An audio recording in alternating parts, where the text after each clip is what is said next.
Good afternoon, everybody. This is another duet. It's been a while since I have done the Quit and Repent Part 1, and to bring you up an update about that. When I did that, a couple of days later, someone had done something to one of my family members after that, and it took a while for me to get over it. Well, I'm here to do part 2, Quit and Repent. Today I'm going to come to you with the scriptures, Nehemiah 4:15 and Job 5:12 and 13, and Isaiah 48:22. Now Nehemiah 4:15 says, "And it happened, when our enemies heard that it was known to us that God had brought their plot to nothing, that all of us returned to the wall, everyone to his work." In Job 5:12-13 it says, "He frustrates the devices of the crafty, so their hands cannot carry out their plans. He catches the wise in their own craftiness, and the counsel of the cunning comes quickly upon them." In Isaiah 48:22, "There is no peace, says the Lord, for the wicked." Mm, mm, mm. And I'm coming to you saying that this is for the people who try to pray against you, and for the people who try to run game on you and thinking that they can get away with how they treat you.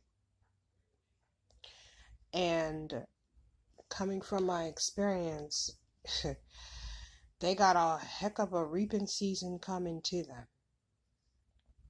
I mean, you can take matters in your own hand, or just let God handle it. And I choose to let God handle it because He could do far more damage than I can.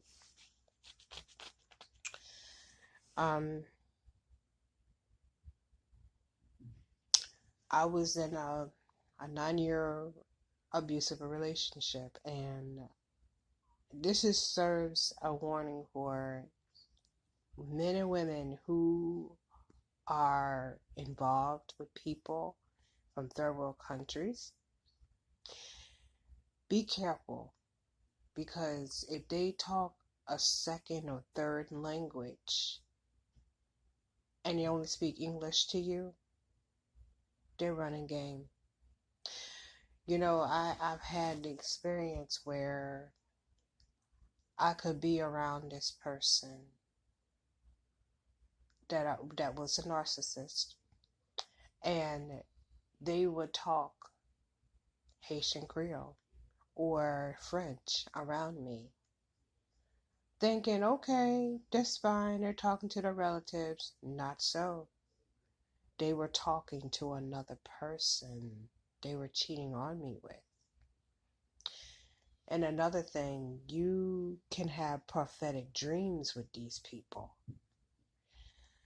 One day, when I was pregnant with my second daughter, I had a dream that somebody he was messing with took my daughter's shoe and put it in a pink cup and buried it in the sand.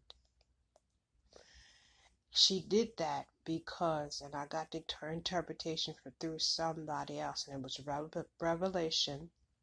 She did that because she had animosity against me. So, as I told the per the, their father, my daughter's father, about what happened. He threw it off like it was no problem. But then I get to somebody, they explain that to me, the dream that I had, and it was real. And it was true. She tried because she was upset with me. And, for whatever reason, she was trying to establish something, and my daughter had gotten away. Also, you do go through spiritual warfare. You go through spiritual warfare.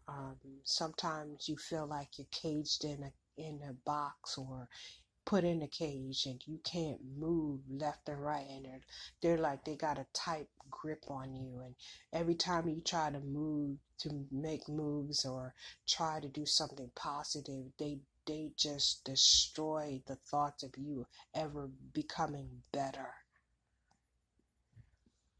because they're miserable with themselves. I've had the experience where I was working, and I was determined to take care of my daughters, because I was brought up with a two-parent household where my dad worked 3 jobs just to take care of me and my sisters. He did a darn good job. He would make sure that everything was paid. My mom had money. My mom took care of us and everything. He worked day and night from sunup to sundown. And I thank God that He gave me the strength to know that I am a loving person. And He's very, very sensitive about things. He's very big on family. And He taught us to be independent. He taught us to be strong. But somewhere I fell from that part. And I had to learn to regain my strength again. And when I met my daughter's father, all hell broke loose. At first, he painted a picture, and I thought, I was on cloud 9. And I was happy, and everything. Or so I thought. It was all fake. It wasn't until about 6 months into the relationship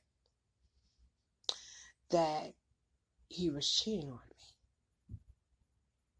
He was lying to me and saying he was talking on the phone with other females, but lying and saying that was his cousin, when in fact it wasn't.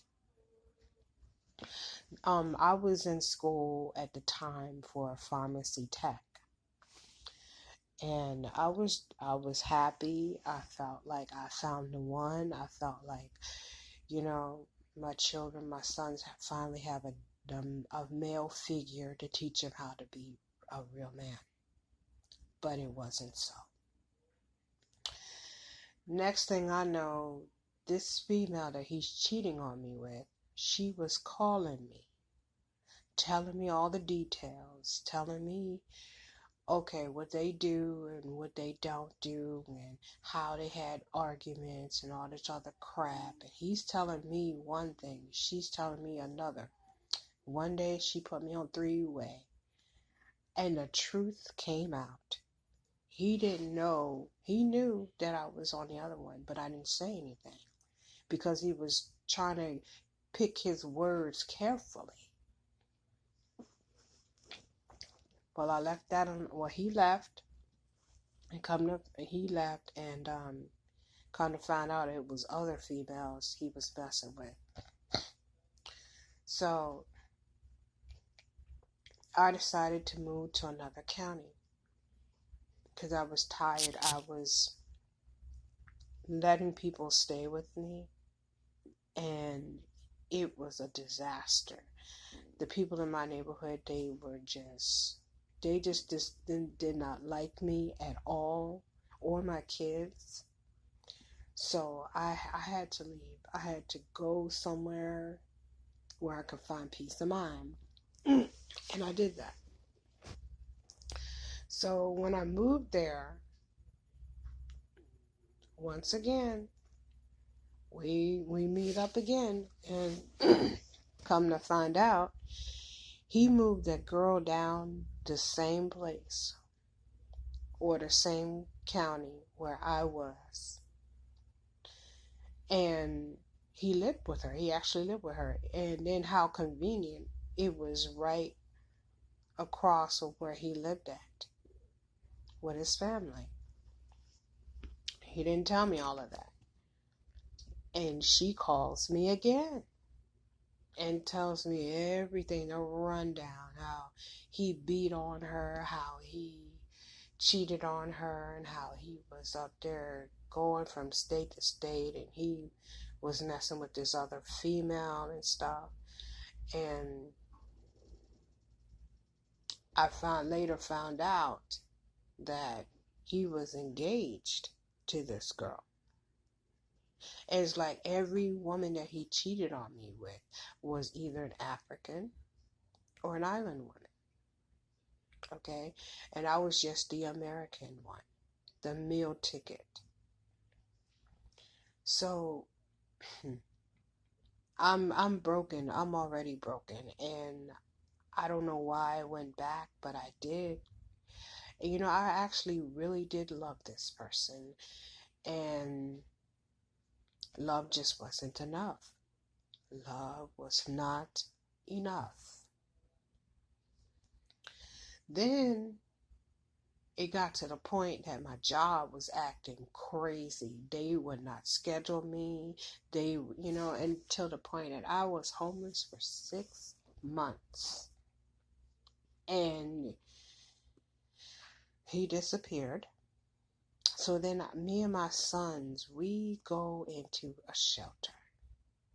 And we were in a shelter for a good while, for 6 months. And all I can say is God kept us. We got there, and one of our roommates was leaving her daughter in the room. And my sons, I always kept my children with me, no matter what. Let's go. I don't care if we had to go to the bathroom. You wait out here for me. Whatever. And this chick was on drugs. So she she had me drop her off to this house. Whatever it was a drug infested house, whatever it was. Then she came back, and I was volunteering at the shelter in the kitchen, because you had to do duties a day. It's like almost like a prison. You get assigned duties. And this is where Nehemiah 4:15 comes in at. She came back, and she jumped in my face and saying, Did your son ever come in and touch my daughter? Because she has bruises from black and blue from her pants down and all that other stuff. So the people were asking us questions. It was asking my children's questions. They were investigating and everything. They had CPS come in and investigate us. They couldn't find nothing. So they did a drug test. Mine came out clean. Hers came out dirty. She got put out. And, for lying and not being clean and being honest. See, she plotted that, but it didn't work. So God frustrated the device. Yes, Job 15, Job 5, 12, 13. He frustrated her devices. Okay. Once I got my my place. I finally got a place after going back and forth with my with my counselor. We were going at it because she was being so pompous and so rude to me, and she was just being so rude. So I ended up getting my place. Okay. And then all of a sudden, I get this call, and it was him again. He's all the way in Boston. Did not know that's what was really going on. Like I said, he got engaged and I didn't know about it. So then he comes back, and this time he's different. He is so different. My sons, I noticed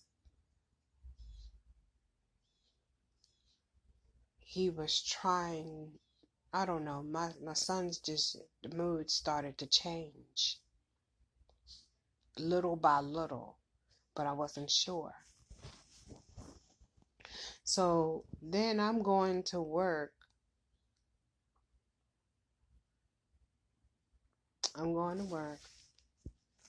And I'm minding my business and everything. Then one day, it was Valentine's Day. My sons, they wanted some money, and he would not give him anything, and he was just being mean. At first he was all right, but then he just started to change and everything. Then I end up getting pregnant, and for some reason my parents and my sister did not like him. And I see now years later, I see why. So my mom ended up taking my sons. And the crazy thing about it is, everybody that he's been with, the women in his life, their children were taken away. And I was like, that should have been a red flag for me.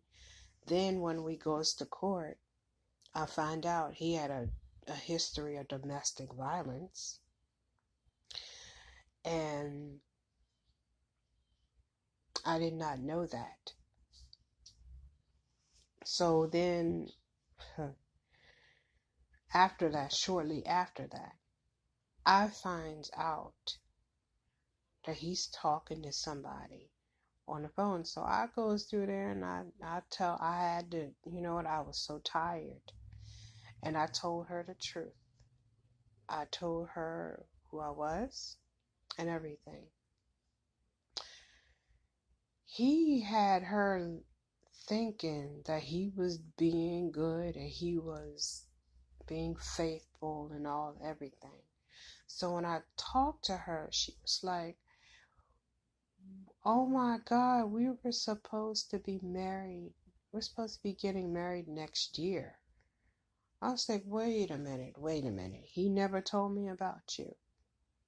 He never told me about you at all. And I was being honest. And, and she talked to him. Next thing I know, he took his stuff and he left. And I should have said, okay, he should have stayed gone. But then he left his shoes at my house. So that's another thing for narcs. When they leave stuff at your house, that's for them to come by and talk to you and do what they're trying to finesse you into thinking that you want a relationship or you want them back when it's not true. So after that, it gets a little worse. He started being really crazy, started cheating on me and everything. And my pregnancy wasn't even easy. Now, he didn't have no license, okay? So I ended up getting a car. All right, and it was in my name, so I was all right.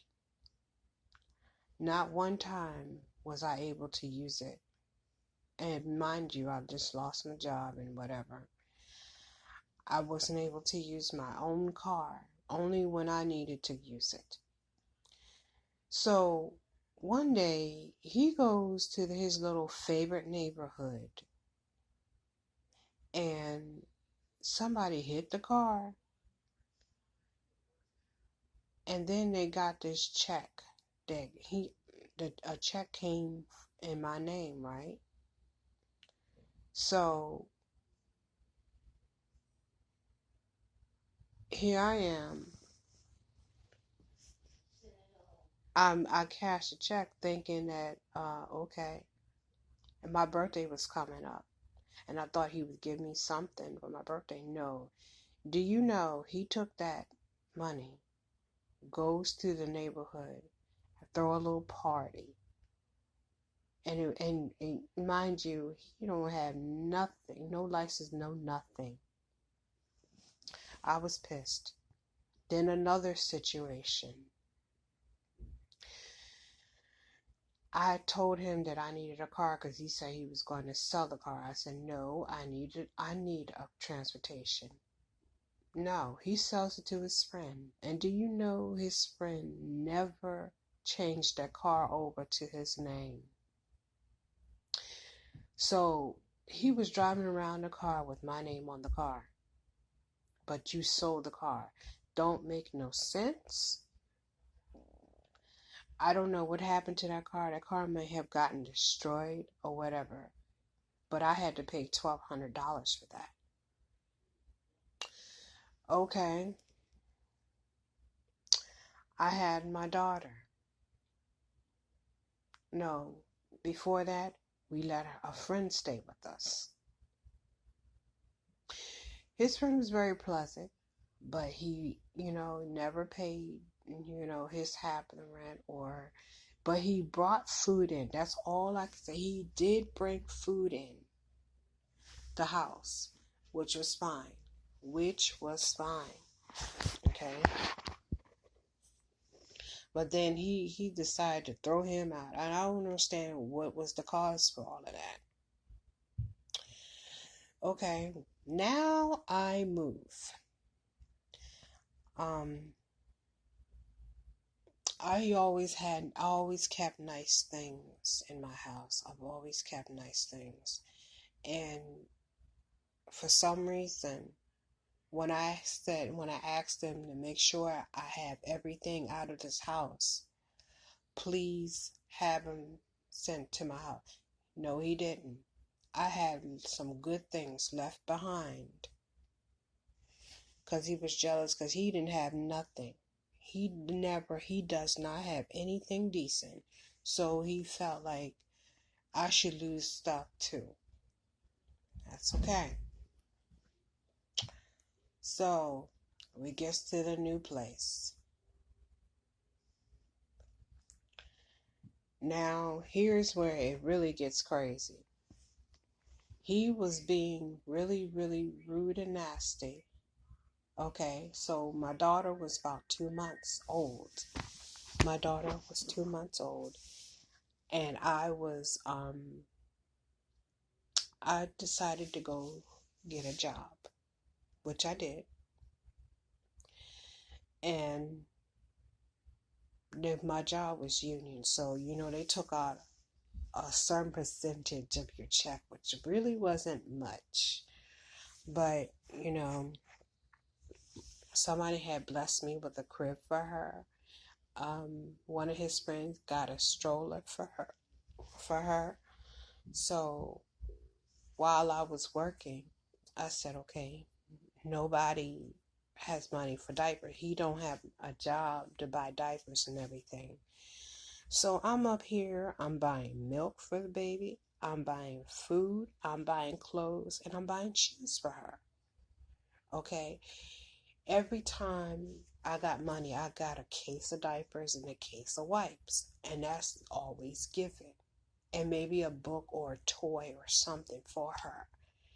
Mind you, she's just a baby. He pitches a fit because he can't have money for beer or money for weed. or money to go out party and spend on other females. So I'm like, okay, something is really wrong with you. So then things just got worse. He was trying to make me not go to work, or, make me late for work, or, not have no transportation to work. He was just being evil. But then yet when it's time to payday, I need to go take care of my child. No, he's mad because he don't want me to spend money on my child, which I thought it was very wrong. It was very wrong. So then, as she got older, he was messing with his neighbor's wife.